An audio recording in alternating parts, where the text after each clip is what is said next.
नमस्कार दोस्तों, फिर से आपका स्वागत है अपने YouTube चैनल साइंस बाय शिलोद में।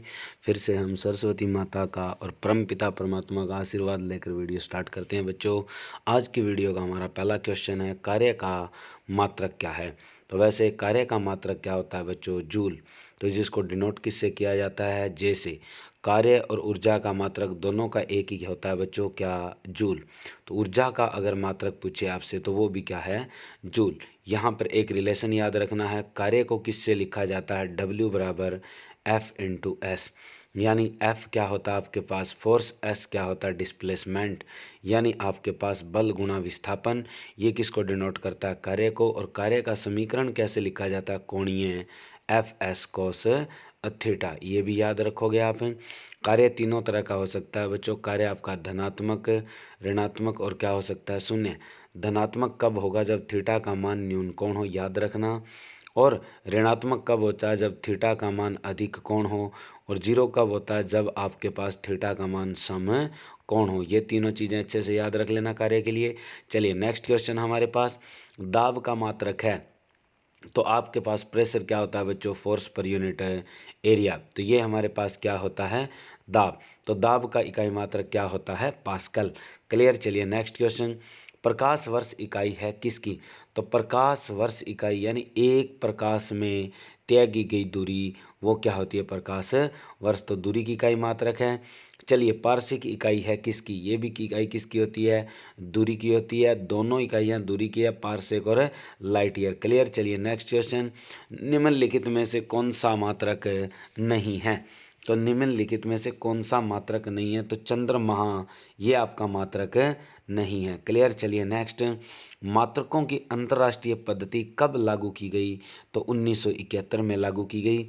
कौन सी? SI सिस्टम के लिए। और बच्चों SI की फुल फॉर्म बताना मुझे कमेंट बॉक्स में कि SI की फुल फॉर्म क्या है। और वैसे हमारे पास मापन संयंत्र कितने लिए गए थे? 4 मापन संयंत्र है हमारे पास। पहला कौन सा है? FPS। दूसरा कौन सा है? CGS। तीसरा कौन सा है? MKS। और चौथा कौन सा है? SI। तो ये हमारे पास 4 मापन संयंत्र है। पहला बता देता हूँ, FPS है। दूसरा आपके पास CGS है। तीसरा आपके पास MKS है। और चौथा आपके पास SI है। इसमें आपके पास फुट, पाउंड और क्या है? सेकंड है। इसमें सेंटीमीटर, ग्राम और सेकंड है। इसमें मीटर, किलोग्राम और सेकंड है। और आप मुझे ये बताओगे कि जो CGS मात्रक है, इसको नाम क्या क्या दिए गए हैं? इसको नाम क्या क्या दिए गए हैं? तो ज्योति तीव्रता का मात्रक क्या होता है? कैंडेला। ज्योति तीव्रता का अर्थ होता है ल्यूमिनस इंटेंसिटी, जिसका कैंडेला का संकेत क्या होता है? CD। और वैसे इसको मूल भौतिक इकाई भी कहते हैं। खाद्य ऊर्जा को हम किस इकाई में मापते हैं? कैलोरी में। किस में मापते हैं? कैलोरी में। क्लियर। चलिए नेक्स्ट क्वेश्चन, विद्युत मात्रा की इकाई क्या है? यानी कहने का अर्थ, विद्युत का मापन किस में होता है? एम्पियर। और एम्पियर को मापने का उपकरण, उपकरण जो लिया जाता है वो क्या है आपके पास? एम्पियर। AM शब्द आ गया तो एमीटर, उसको क्या कहते हैं? एमीटर। तो एमीटर से हम क्या मापन करते हैं? विद्युत धारा का। क्लियर। चलिए नेक्स्ट क्वेश्चन, SI पद्धति में लेंस की शक्ति की इकाई क्या होती है? यानी पावर ऑफ लेंस क्या होती है SI सिस्टम में? वो होती है डायोप्टर। तो पावर क्या होती है? Reciprocal to the focal length. तो 1/मीटर यानी मीटर इनवर्स। और ये क्या है? डायोप्टर। तो डायोप्टर क्या होती है? रेसिप्रोकल होती है किसकी? Metre inverse. यानी मीटर है इनवर्स लिख दो, ये डायोप्टर के इक्वल है। क्लियर। यहाँ पे एक क्वेश्चन और बता देता हूँ कि अगर पावर निकालते हैं तो अगर फोकल लेंथ सेंटीमीटर में आ जाए तो 100 बाई क्या यूज़ करोगे आप? F यूज़ करोगे। क्लियर। चलिए नेक्स्ट, एम्पियर क्या नापने की इकाई है? तो एम्पियर किसको मापती है? करंट को। किसको मापती है? करंट यानी विद्युत धारा को मापन करती है। चलिए नेक्स्ट क्वेश्चन हमारे पास, निम्नलिखित में से कौन वेक्टर मात्रा है? तो वेक्टर क्वांटिटी है ये पूछा गया है। तो वो आपके पास क्या है? बल। बल यानी फोर्स। फोर्स आपके पास क्या है? एक वेक्टर यानी सदिश इकाई है। निम्नलिखित में से कौन सी एक सदिश राशि नहीं है? तो वो आपके पास क्या है, द्रव्यमान। द्रव्यमान आपकी सदिश राशि नहीं है। क्लियर। अदिश राशि है, तो इनमें से अदिश राशि क्या है आपकी, ऊर्जा। ऊर्जा क्या है इसमें, एक अदिश राशि। ऊर्जा का कोई राशि का कोई क्वांटिटी नहीं है, यानी सदिश राशि नहीं है, इसके पास डायरेक्शन नहीं होती। चलिए, निम्नलिखित में से कौन सी एक सदिश राशि है, तो इसमें से कौन सी एक सदिश राशि है आपके पास, संवेग। संवेग क्या होता है आपके पास, मोमेंटम। मोमेंटम होता है आपके पास P is equal to M V. क्या लिखा जाता है, P is equal to M V, mass into velocity लिखा जाता है। चलिए, पदार्थ के संवेग और वेग के अनुपात से कौन सी भौतिक राशि प्राप्त होती है। संवेग को लिखते हैं P से, P बराबर होता है एम वी। वो ये कहता है आपके पास है कि संवेग और वेग का अनुपात, तो हम ये लिख देंगे बच्चों, संवेग हो गया P, वेग हो गया V, और बराबर क्या आएगा, m। ये आपके पास मिल जाता है। तो m क्या होता है यहाँ पे, वस्तु का द्रव्यमान। तो आपका आंसर क्या है, B। तो यहाँ पे आंसर क्या आएगा आपके पास, द्रव्यमान। क्लियर। चलिए नेक्स्ट, रॉकेट किस के सिद्धांत पर कार्य करता है। तो रॉकेट आपका न्यूटन थर्ड लॉ पे काम करता है, और उसके लिए लॉ कौन सा लगता है, तो लॉ ऑफ कंजर्वेशन पूछे तो संवेग संरक्षण नियम, law of conservation of momentum लगता है। चलिए, गुरुत्वाकर्षण के सार्वभौमिक नियम का प्रतिपादन किसने किया। सार्वभौमिक का मतलब होता है यूनिवर्सल, कि ग्रेविटेशनल फोर्स के यूनिवर्सल लॉ का इन्वेंशन किसने किया था, तो वो कौन था, आइजैक न्यूटन था। और उन्होंने क्या लिखा था, F is equal to Gm1 m2, और बाय में क्या दिया था, आर स्क्वेयर। ये तुम्हारे पास क्या है, ग्रेविटेशनल फोर्स है। क्लियर। चलिए, क्यूसेक से क्या मापा जाता है, तो क्यूसेक से क्या मापी जाती है, जल की बहाव मापी जाती है। चलिए, पास्कल इकाई है किसकी, पास्कल इकाई किसकी है, दाब की, जिसको हम PA से डिनोट करते हैं, पास्कल। क्लियर। चलिए नेक्स्ट क्वेश्चन, निम्न में कौन ऑक्सीकरण नहीं है। तो आपके पास ऑक्सीकरण कौन सा नहीं है, भोजन का पचना, श्वसन प्रक्रिया, दहन, ये सब क्या है, ऑक्सीकरण है। बचा कौन सा, अवअक्षेपण। अवअक्षेपण को इंग्लिश में कहते हैं प्रेसिपिटेशन, यानी PPT बनना। तो ये आपके पास क्या, ऑक्सीकरण नहीं है। क्लियर। चलिए नेक्स्ट, नमक के घोल में सिल्वर नाइट्रेट का घोल डालने पर दही जैसा पदार्थ उत्पन्न होता है, यह कौन सी अभिक्रिया है, इसे हम क्या कहते हैं, अवअक्षेपण कहते हैं। यानी जब सिल्वर नाइट्रेट नमक के घोल में मिलाया जाएगा, तो उसमें जब दही जैसी पदार्थ उत्पन्न होती है, तो वो अभिक्रिया कैसी है हमारी, अवक्षेपण, प्रेसिपिटेशन। संक्षारण किस प्रकार की अभिक्रिया है, तो संक्षारण आपकी उपचयन है। संक्षारण का अर्थ है ऑक्सीकरण, यानी लोहे का जंग लगना। कैसी अभिक्रिया है, ऑक्सीकरण है, ऑक्सीडेशन है। ऑक्सीडेशन है तो उसे हम क्या नाम देंगे हिंदी में, अपचयन अभिक्रिया, यानी रस्टिंग या कोरोजन किस प्रकार की प्रोसेस है, तो वो आपके पास ऑक्सीडेशन है। क्लियर। चलिए नेक्स्ट क्वेश्चन, किसी रासायनिक अभिक्रिया में ऑक्सीजन के अनुपात का बढ़ना क्या कहलाता है।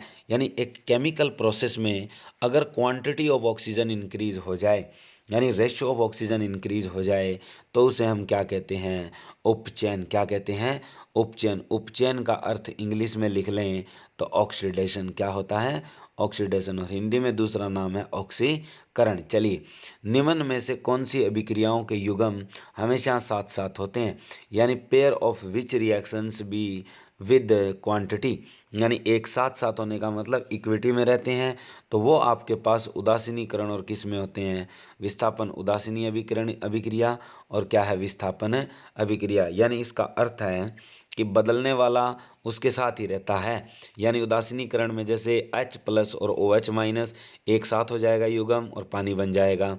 विस्थापन अभिक्रिया में क्या होता है, एक बदलने वाला और दूसरा उसके साथ ही बैठा होता है।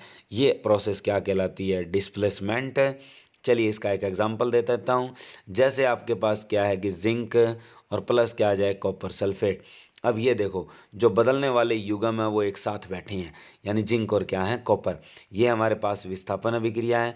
और जैसे HCl है और क्या आ जाए, NaOH। तो देखो, OH और H ये दोनों फिर से युग्म एक साथ बैठे हैं। ये अभिक्रियाएं कौन सी होती है आपके पास, उदासीनीकरण और विस्थापन। क्लियर। चलिए नेक्स्ट, सोडियम हाइड्रोक्साइड हाइड्रोक्लोरिक अम्ल की अभिक्रिया से सोडियम क्लोराइड और जल बनाते हैं, यह कौन सी अभिक्रिया है। तो सोडियम हाइड्रोक्साइड हो गया आपके पास NaOH, और हाइड्रोक्लोरिक हो गया HCl। इन दोनों से H2O चला जाता है। ये अभिक्रिया कौन सी है? उदासीनीकरण। यानी एक अम्ल अम्ल और एक क्या अक्षार अम्ल है आपका हाइड्रोक्लोरिक, अक्षार क्या है? सोडियम है हाइड्रोक्साइड। अभिक्रिया करके क्या देते हैं? पानी और लवण। तो किसी अभिक्रिया में भाग लेने वाले पदार्थ को क्या कहते हैं? रिएक्टेंट। उसे हिंदी में क्या कहते हैं? अभिकारक। चलिए नेक्स्ट, श्वसन किस प्रकार की अभिक्रिया है? तो श्वसन आपकी कैसी अभिक्रिया है? ऊष्माक्षेपी अभिक्रिया है, जिसमें एनर्जी रिलीज होती है। प्रबल अम्ल और दुर्बल अक्षार से बने लवण का पीएच मान क्या होता है? तो देखो, प्रबल अम्ल और दुर्बल क्या है कि अक्षार से, तो प्रबल तो अम्ल होगा और दुर्बल क्या होगा? अक्षार। तो उसकी प्रकृति कैसी होगी? अम्लीय। तो उसका मान क्या होगा? 7 से कम होगा। 7 से क्या होगा? कम। तो आंसर क्या याद रखना है यहाँ? बी, 7 से मान क्या होगा? कम। तो यानी पीएच वैल्यू आपकी लेस देन कितनी होगी? उसकी 7, यानी उसकी प्रकृति कैसी होगी? अम्लीय। चलिए, अक्षार को जल में घोलने पर क्या मुक्त होते हैं? तो उससे OH ऋणात्मक आयन पैदा होते हैं। जहाँ पर अक्षार जल में घुलने के पश्चात OH ऋणात्मक आयन देता है, तो इसे हम कौन सा अक्षार कहते हैं? ये आप मुझे कमेंट बॉक्स में ज़रूर बताओगे बच्चों। चलिए नेक्स्ट क्वेश्चन हमारे पास, दही में किस प्रकार का अम्ल पाया जाता है? तो कैसा अम्ल है? लैक्टिक अम्ल है। लैक्टिक अम्ल का सूत्र ये होता है CH3CHOH और COOH। ये तुम्हारे पास क्या है? Lactic acid. क्लियर। चलिए नेक्स्ट क्वेश्चन हमारे पास, किसी अम्ल में मुख्य रूप से एक परमाणु अवश्य मौजूद रहता है जो धातु से क्रिया कर गैस उत्पन्न करता है। वो कौन सा होता है? हाइड्रोजन। यानी जब भी धातु अम्ल से क्रिया करेगी, जब भी धातु किससे क्रिया करेगी? अम्ल से, तो कौन सी गैस मुक्त करती है? हाइड्रोजन गैस मुक्त करती है। वे पदार्थ जिनका स्वाद खट्टे होते हैं, जो नीले लिटमस घोल को लाल बना देता है, तो उसे हम क्या कहते हैं? अम्ल। तो यानी जो नीले लिटमस को किस में बदल दे? लाल में, तो वो हमारे पास क्या होते हैं? अम्ल। तो जल में घुलनशील भस्म क्या कहलाते हैं? उन्हें हम क्या कहते हैं? अक्षार। क्या कहते हैं? अक्षार। तो निम्न में से कौन प्रबल अम्लीय है? तो प्रबल अम्लीय क्या है? जिसका पीएच मान सबसे छोटा है। वो कितना है? 0। तो ये हमारे पास क्या है? Strong acid. प्रबल अम्ल का अर्थ है स्ट्रॉन्ग एसिड, यानी स्ट्रॉन्ग एसिड के बारे में पूछ रहा है। क्लियर। चलिए नेक्स्ट क्वेश्चन, लिटमस रंजक बैंगनी रंग का होता है जो निकाला जाता है। तो लिटमस रंजक किससे निकाला जाता है? लाइकेन से। कौन सी लाइकेन से निकाला जाता है? रोसेला। किससे निकाला जाता है? रोसेला नामक लाइकेन से। तो शुष्क बुझा हुआ चूना पर क्लोरीन गैस की क्रिया से कौन सा पदार्थ बनता है? विरंजक चूर्ण बनता है। CaOCl2 बनता है। यह आपका विरंजक चूर्ण है। क्लियर। चलिए नेक्स्ट, हल्दी, लिटमस पत्र आदि किस प्रकार का सूचक है? तो ये दोनों प्राकृतिक यानी नेचुरल इंडिकेटर होते हैं। क्या होते हैं? Natural indicator. चलिए, अपच का उपचार करने के लिए निम्न में से कौन सी औषधि उपयोग में लाई जाती है? यानी अपच का मतलब है पेट में एसिडिटी बढ़ना, और उसके लिए हम क्या यूज़ करते हैं? Anti acid. एंटी एसिड में क्या यूज़ किया जाता है? Milk of magnesia. क्या यूज़ किया जाता है? Milk of magnesia. और दूसरा, खाली पेट जो यूज़ करते हो आप कैप्सूल वगैरह, ओमाप्राजोल और लेंसोप्राजोल, ये भी दोनों किसका काम करते हैं? एंटा एसिड का काम करते हैं। निम्न में से कौन ऑक्सीकारक नहीं है? तो दहन ऑक्सीकारक होता है। भोजन का पचना और श्वसन क्या बचता है? अवक्षेपण। अवक्षेपण आपका ऑक्सीकरण नहीं है। तो प्राकृतिक गैस का दहन किस प्रकार का रासायनिक अभिक्रिया का रूप है? तो ये आपके पास कैसी अभिक्रिया होती है? उष्मा अक्षेपी। यानी प्राकृतिक गैस का दहन पूछा है, तो ignition of natural gas is which type of chemical reaction? तो ये आपकी क्या होती है? एक्सोथर्मिक होती है।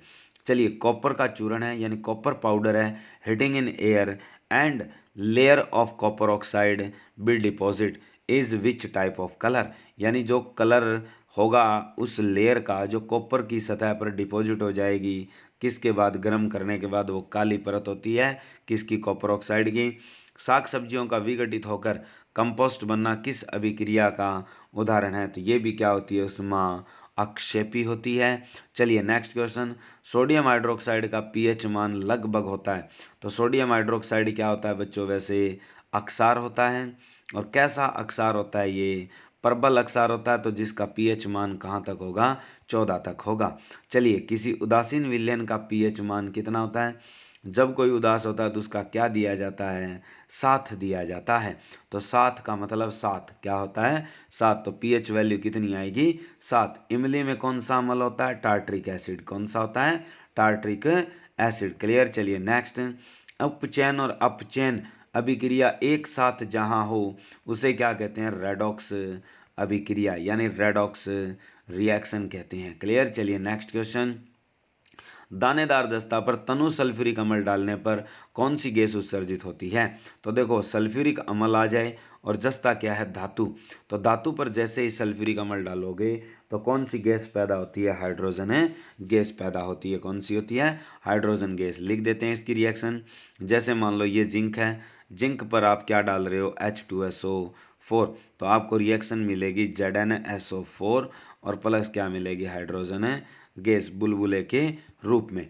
सूर्य प्रकाश की उपस्थिति में पौधे CO2 और जल से अपना भोजन ग्लूकोज तैयार करते हैं। यह कौन सी अभिक्रिया है? तो इसका नाम क्या आपके पास? प्रकाश रासायनिक। क्लियर। चलिए, तो आज के लिए बच्चों इतना ही वीडियो में। वीडियो कैसी लगी लाइक और शेयर जरूर करना ना भूलें। धन्यवाद।